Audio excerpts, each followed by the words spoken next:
What up, world? It's your boy E-Dub.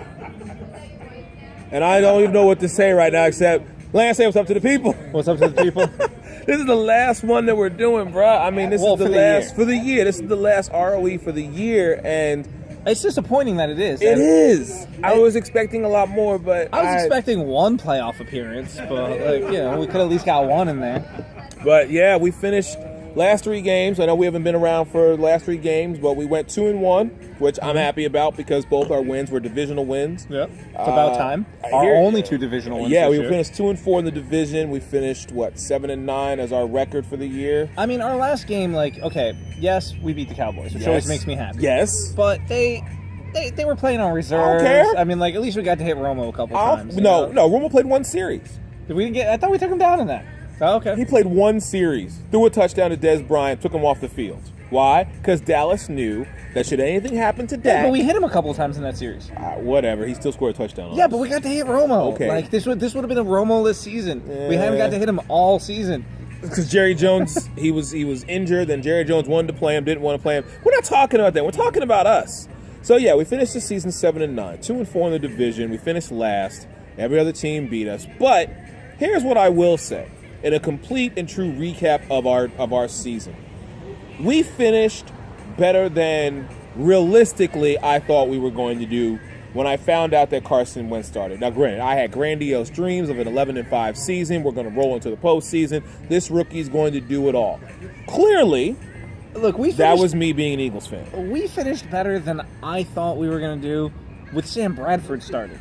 Sam Bradford, I only thought 6 wins. So, yeah. So, I completely agree with you. And look how his season went. He went 5-0, ran into us, can't win nothing since. Yeah. So, I mean, but, all right. We beat the Giants. Short week. Mm-hmm. Here is my big question. Is Lane Johnson that huge of a factor for our offensive line? Because think about this. With Lane Johnson, we were 5-0. Uh-huh. Undefeated with 1 person on our offensive line. Mm-hmm. I mean... and the thing is, he comes back in and we finally get wins again. Literally, he came back in after the Ravens game, right? Yes. And so clearly he's like a linchpin on our O-line. So the question isn't, in my opinion, is Lane Johnson that important? I don't think he is. Because, yes, having him back made a difference. I think the real difference was not having the other guys shifted over to positions they're not used to playing. Clearly in the offseason and the draft, we're shopping for an O-line. You think so? If we're not, we're doing something wrong. But, okay. When Carson Wentz had time, he was throwing the ball. Right. He was doing good. Right. When there's no time, he does what every rookie does. He freaks out. He makes mistakes. He does, look at his numbers before. Look at his numbers after. Yes, we played different teams. Yes, the Browns was one of those teams. Right.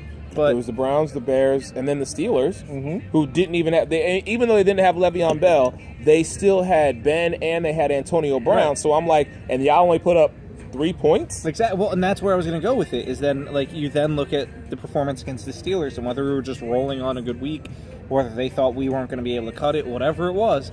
We came in, we showed up, and we showed, look, we have a team. If you give Wentz time, he can sit there.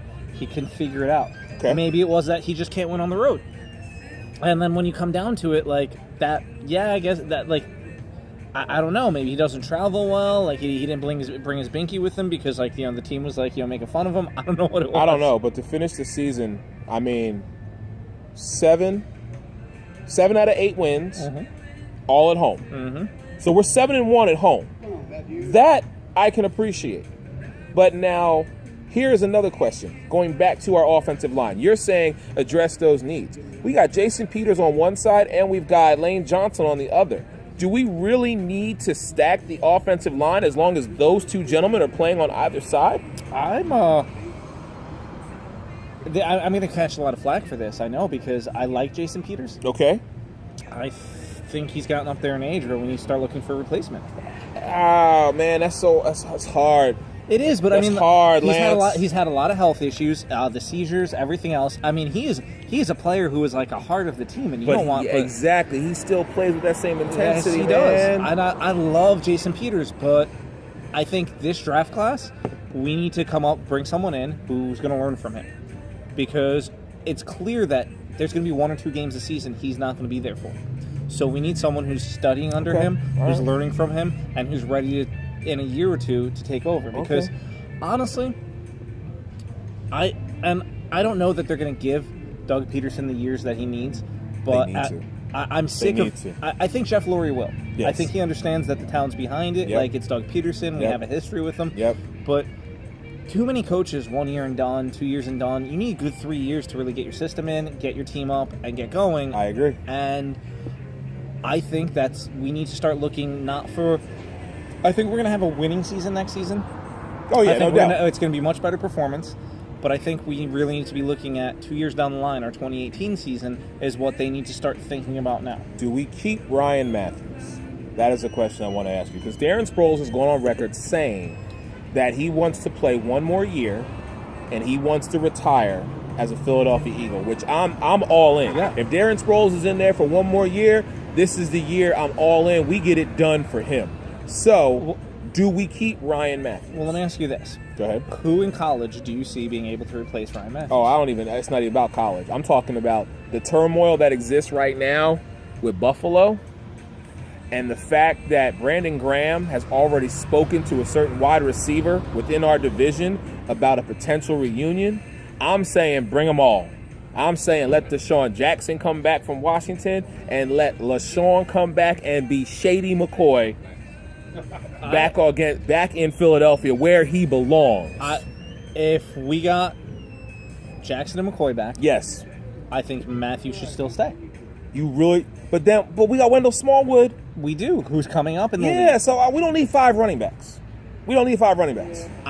We wouldn't have 5. Yes, we would. We would have Ryan Matthews, Darren Sproles, LaShawn McCoy, and Wendell Smallwood. 4, and then we got another guy that we got stuffed probably on the practice squad. No, and he can stay stuffed on the practice squad. No, because I think I think it's deep enough a position, especially if you talk about bringing LaShawn McCoy back in, where you now have such a threat back there. And I've been saying this for a long time. Go back to week 1. I'm saying this. I want to see more split back patterns. I want to see an I formation brought you'll back have that if we have LaShawn, if we have Shady. Yes, but in that kind of situation, who's our fullback? Look at Ryan Matthews' ability. Look at the way he runs. Look at everything in that. He can work in that position. So are you saying... It ain't going to be Sproles in that position. Are you saying transition Ryan Matthews from a running back to a fullback? Is that what you're saying? I say he can do both. You can do a halfback who blocks, which is all a fullback is. Yeah. And he's proven he can block. He's proven on the run plays where you see one scramble. You've seen on the pass protection that he can block. All right. So if we just position to him, they're all thinking he has the ball anyway. Oh, it's the same as if he's going to block him as if he's getting tackled. And then you have someone behind him. But see, he's another one that's got a health issue. He is. He's another one which is another reason to stack it deep. But because we play such smash mouth football. But I like Wendell Smallwood coming in and filling in that number 3 spot. I'm saying if you put LaShawn McCoy, Darren Sproles, Wendell Smallwood together, that's our run game. LaShawn McCoy is another one who has had health issues. I'm telling you right now, he come back to Philly, he gonna play at least 14 games. Okay. He gonna play at least 14. If he comes back to Philadelphia, he gonna play at least 14 out of the 16 games, if not play a full season. I mean, also can I don't know, as much as I would love to see Deshaun and LaShawn come back. Yes. Does Deshaun Jackson still have it? Yes. I don't know. He's been on a different motor in Washington. Why? Because Washington don't recognize his true talent. We know what this man is capable of. Threat. And that's what we need. We don't have a deep threat. Here's my question. And honest to God, okay, someone fine. let us know. Fine, please, yes. How would he work with Carson Wentz? Would they get along? Yes. Because really, that's the key factor. Is that I don't care how much talent the receiver has. If he doesn't work with the QB, it doesn't matter. I'm going to put it to you like this. I'm going to give you a scenario that a lot of people may not like or may not want to hear, but I'm going to tell you right now. You want to know the combination that reminds me of Carson Wentz and a possible Deshaun Jackson reunion? Donovan McNabb, T.O. I'll say what you want about T.O. Say what you want about him. Hell, but think of it like I will say what I want about T.O. I want T.O. back. But think of it like this.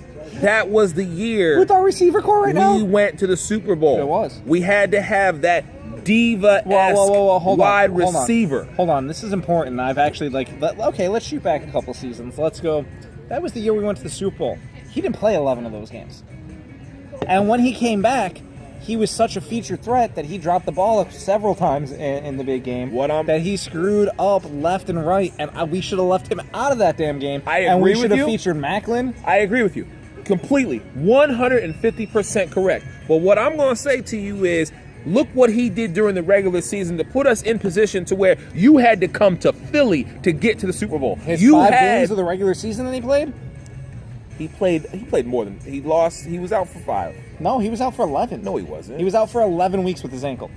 No. Yeah. I'm gonna go back and look at that because I really don't feel like that was three of those weeks were the postseason. So technically, he was out for what? So he played 7 games. One of them. All I'm saying is, we need that deep threat. We need that primary. We do need a deep threat. Wide receiver. I don't know. Like, we have to go to the draft class. We have to see what's out there. Yes, there's no featured names coming out right now. There's no featured wide receiver right now. I'm looking forward to the bowl games to maybe surprise us. Maybe there's some numbers. The scouts have been looking at this all year. There's got to be something out there. Listen, but it's agreed. We need a deep threat. I plan on going to an NFL conference in Indianapolis in March. Mm-hmm. You know what I'm also doing while I'm there? I'm going to the combine. Mm-hmm. So as far as everybody doing their own scouting, damn it, I'm doing my scouting as well because I need to see what we got. I'm just saying, let the 2 of them come back. Boy, you ain't gonna be able to contain me on this show. Look. You're gonna have to strap me down in eagle like tape and a straight jacket. I'm gonna be so hyped up. Looking at our team, I think that you can fix our problems in really 3 personnel moves. Okay. We need deep threat. Now, I don't know who that deep threat is, but clearly Ryan Matthews isn't it. It's not happening. And he was our Ryan Matthews. Jordan Matthews. Okay. Freaking the Matthews.